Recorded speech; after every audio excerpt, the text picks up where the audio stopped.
I'm Larry O'Connor, and of course, we continue to cover with keen interest the unraveling of the Biden presidency. That, of course, is the scandal known as the Biden crime family.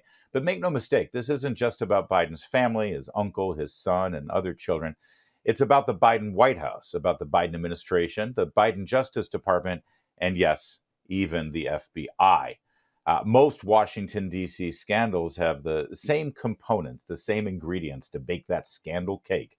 You got your crime, then you got your cover up, and then you got your obstruction of justice. And we certainly have it all in this story. But let's focus on that obstruction of justice for a moment, because it involves the stalwart law enforcement agency that all Americans have always revered, and that would be the Federal Bureau of Investigation, the FBI. Last week, we learned that the FBI had a document from a confidential human source that had detailed, meticulous information involving what appeared to be $10 million worth of bribe money for then Vice President Joe Biden and his son Hunter. That exchanged for favorable treatment from Biden and the Obama administration for a business interest in Ukraine. Now, that's a scandal right there. But then what the FBI did with that information is even more scandalous. It's a systemic problem in our federal government, and it needs to be fixed so the American people can once again have confidence in the law enforcement agency designed to protect our rights and root out criminals with regard to the Justice Department. That's the whole reason the FBI exists. So what went wrong? And why is the FBI now being used as a corrupt political weapon rather than the law enforcement agency it's supposed to be? Well, let's bring in the man who wrote the book on this issue.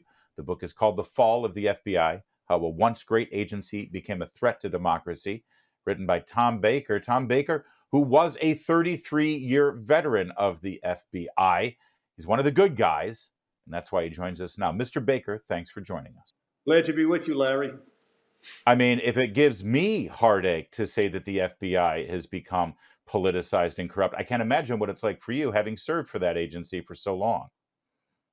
Well, it actually is heartbreaking for myself and for many others like me.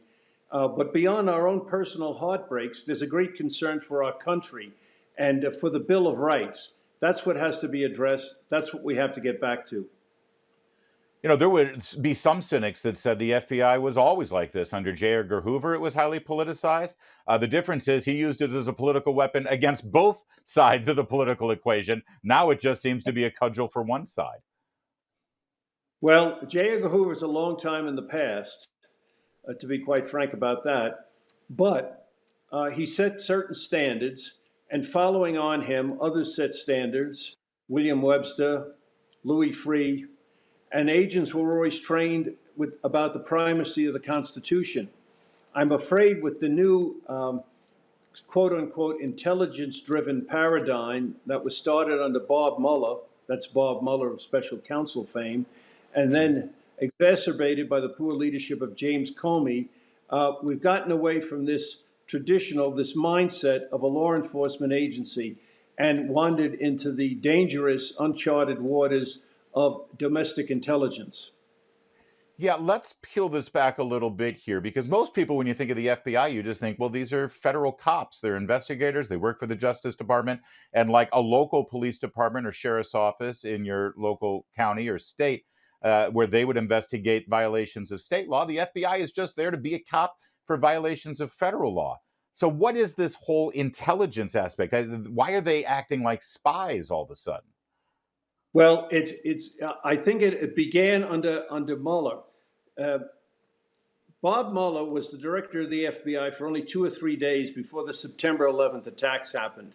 And they happened on a Tuesday. The following Saturday, September 15th, he was summoned to the presidential retreat in Camp David in the mountains in Maryland to give a report. He thought to give a report of the FBI's investigation. And in those just 3.5 days that elapsed between the attacks on Tuesday and that Saturday morning, the FBI had done what it does best: investigate. And they had identified all 19 hijackers. They had found out their financings, their associates, their past travel patterns, their connections going back to Al-Qaeda. And when he was done, expecting praise and thanks, George W. Bush simply turned to him and said, I don't care about that. I just want to know how you're going to prevent the next one. Mueller left that meeting bound and determined to change the culture of the FBI, and that's the word he used, away from law enforcement and towards intelligence. That had some bad consequences, some very Yeah. dangerous consequences for all of us. That's fascinating insight. So, in other words, cops aren't necessarily there to prevent a crime from happening. I mean, we'd love for them to do so, and we'd love for them to get the bad guy before they commit a crime.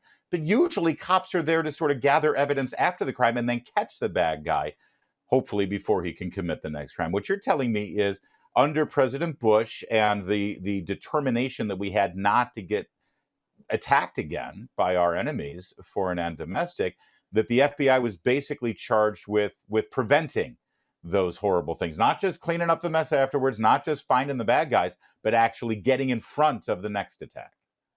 Yes, and to do that, and a lot of it's understandable, but to do it, Mueller set about, in the face of a lot of opposition within the organization, to have it run like an intelligence agency, and that intelligence would become the new driving force, the new paradigm.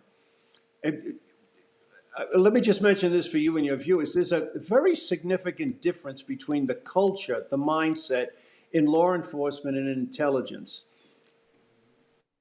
In a law enforcement agency, every day you live for the day when you're going to have to stand up in court and raise your right hand and swear to tell the truth, the whole truth, and nothing but the truth to a set of facts before a judge or a jury.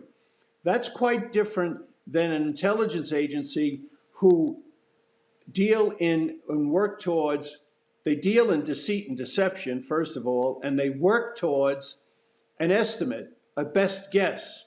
Guesses aren't allowed in the courtroom.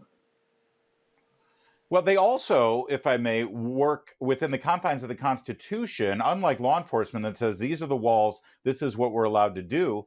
In intelligence work, oftentimes you see what those walls are and you say, okay, how can we work around them and still achieve our goal? Well, in fact, the intelligence agencies, our intelligence agencies, which operate abroad, don't work in the bound lines of the Constitution. The federal agencies here, law enforcement agencies, principally the FBI, there are others, they are supposed to work within the bound line, the guidelines of the Constitution. But you see this intelligence mindset of just going out Yeah. in numerous instances of recent problems. You see it with through the Twitter files, the suppression of free speech, First Amendment free speech, in the Twitter files, well documented. You see it again in this proposal to monitor, to surveil Catholics who prefer Right. have a And tendency to and worship using Latin. That's And a Mr. real Baker, it's highly politicized and it seems all in one direction. You know what? Hold that thought. I want to continue with this. It's too important. We're going to continue our conversation with Mr. Baker on what's become of the FBI and, more importantly, how to fix it in just a moment. Keep it right here. You're watching O'Connor Tonight on Salem News Channel.